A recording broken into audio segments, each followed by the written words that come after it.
अगर आप class 9th से 10th में गए हो तो आपके दिमाग में ना कुछ डाउट आया होगा कि 2025 एंड 26 का पेपर हार्ड आएगा या इजी आएगा। कौन कौन से स्टडी मटेरियल हमें पढ़ना चाहिए ताकि हम 95 प्लस स्कोर कर सके। हमें कौन सा स्ट्रेटेजी यूज करना चाहिए ताकि हमारे लिए इजी हो स्कोर करना। तो इन सभी डाउट का मैं आज बहुत ही अच्छा एक स्ट्रेटेजिक साइंटिफिक तरीका बताने वाला हूं कि हमें क्या करना चाहिए और क्या नहीं। ठीक है, तो पहले हम समझ लेते हैं क्या समझना है कि एग्जाम के बारे में। जब तक हम लोग एग्जाम के बारे में समझेंगे नहीं कि एग्जाम क्या है कैसे करना है, तब तक हमें दिमाग में नहीं आएगा कि क्या सही है और क्या गलत है। 80 मार्क्स का हमारा एग्जाम होता है और ये होता है 3 आवर का जो टाइम मिलता है वो। ठीक है, आप लोगों को ये पता होगा, आप 9th से 10th में आए हो तो आपको पता होगा 80 मार्क्स का एग्जाम होता है, 3 आवर का टाइम मिलता है। अब इसके अंदर जब मैंने बहुत रिसर्च किया, पता लगाया, पता किया है ना, तो क्या दिमाग में आया मेरे को, क्या पता चला कि भाई इस 80 मार्क्स में से 60 मार्क्स जो आपके हैं वो सेम ही आ रहे हैं। पीवाईक्यू के सेम, बिल्कुल सेम आ रहे हैं जो पिछले साल आ चुका है। मतलब अगर आपने लास्ट 5 ईयर्स का पेपर भी अच्छे से सॉल्व कर लिया तो 80 में से 60 मार्क्स स्कोर कर लोगे। सेम का मतलब है यहाँ पे सिमिलर एंड सेम, मतलब कभी कभी नंबर चेंज हो जाते हैं, क्वेश्चन सेम ही रहते हैं। ठीक है, तो इस तरीके से same and similar question he 5 year से आ रहे हैं, तो यहाँ से आपके 60 मार्क्स कन्वर्ट होते हैं। एंड रहा हमारा 20 मार्क्स। अगर आप लोगों को इन 20 मार्क्स को लेना है तो सिर्फ एनसीईआरटी बुक पढ़ने से फायदा नहीं होने वाला है। सिर्फ एनसीईआरटी बुक पढ़ने से कोई फायदा नहीं होने वाला है। तो ये एनसीईआरटी वाले जो 60 क्वेश्चन थे वो यहीं पे आ चुके हैं, जो कि हमारे बुक, जो कि स्कूल की तरफ से कहा जाता है कि भाई ये वाला बुक पढ़ो, ये बुक से इसको आता है नंबर, ये हमें कहा गया है यही पढ़ना है, उससे सिर्फ 60 मार्क्स के पेपर ही आते हैं। 20 मार्क्स के लिए आपको एनसीईआरटी बुक, जो बुक आपको स्कूल में कहा गया है, उसके अलावा भी कुछ अलग से पढ़ना होगा, जो कि आगे मैं अभी आपको बताऊंगा। ठीक है, तो 20 मार्क्स जो ये होता है ये डिसाइड करता है कि पेपर हार्ड आएगा या फिर इजी आएगा। बस यहीं से हमारा सवाल जो था, जो डाउट आ रहा था दिमाग में कि जो पेपर है वो हार्ड आता है या इजी आता है।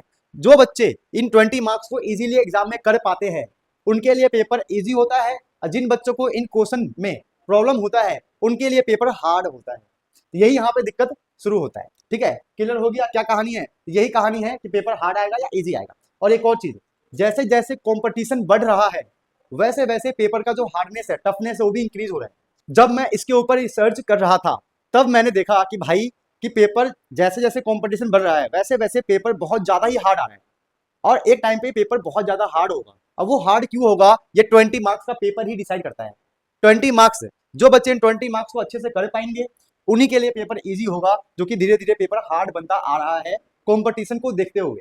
ठीक है, अब हमें देखना यह है कि हम कौन सा स्टडी मटेरियल यूज करें, कौन सा स्टडी मटेरियल यूज करें कि भाई हमारा जो पेपर हार्ड आ रहा है उसको हम इजी कर सकें। जो पेपर हमारा हार्ड आ रहा है उसको और इजी कैसे करें, तो उसके लिए हमें जो फर्स्ट बुक है आपका, जो स्कूल बेस्ड बुक है, ठीक है, जो भी स्कूल में आपको पढ़ाया जा रहा है जिस बुक से, आप उसको पढ़ते रहो, वहां से आपको 60 मार्क्स मिलेंगे। उसका कोई इंतजाम नहीं है, वो आपको पढ़ना ही पढ़ना है। जैसे कि सीबीएसई बोर्ड में क्या चलता है, एनसीईआरटी। ठीक है, बाकी अलग अलग बोर्ड बोर्ड वाले हो तो जो स्कूल में चल रहा है उन्हीं बुक्स को अच्छे से पढ़ो। क्लियर हो गया? सेकेंड हमारा हो जाएगा 5 ईयर्स का पीवाईक्यू।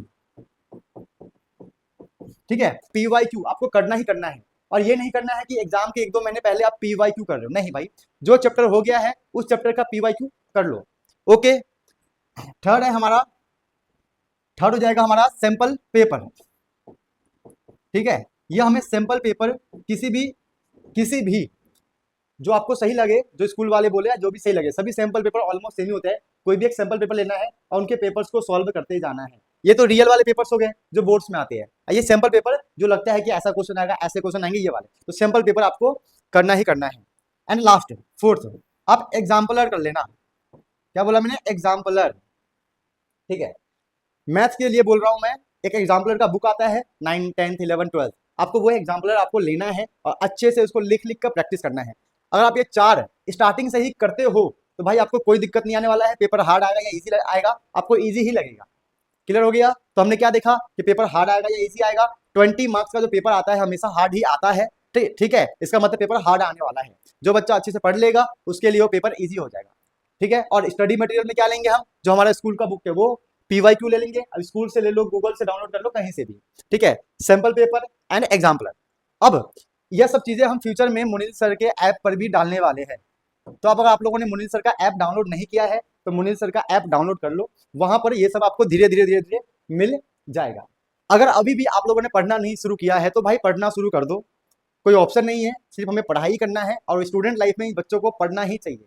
अब कोई भी डाउट हो, कोई टॉपिक पढ़ना हो, कोई कॉन्सेप्ट सीखना हो या कुछ भी हो, आप कमेंट सेक्शन में कमेंट डाल देना। मैं आपके कमेंट सेक्शन को पढ़कर जैसा जरूरत पड़ेगा वैसा रिप्लाई दूंगा और जरूरत पड़े तो मैं लेक्चर भी बना दूंगा आप लोगों के लिए। मिलते हैं अपनी क्लास में।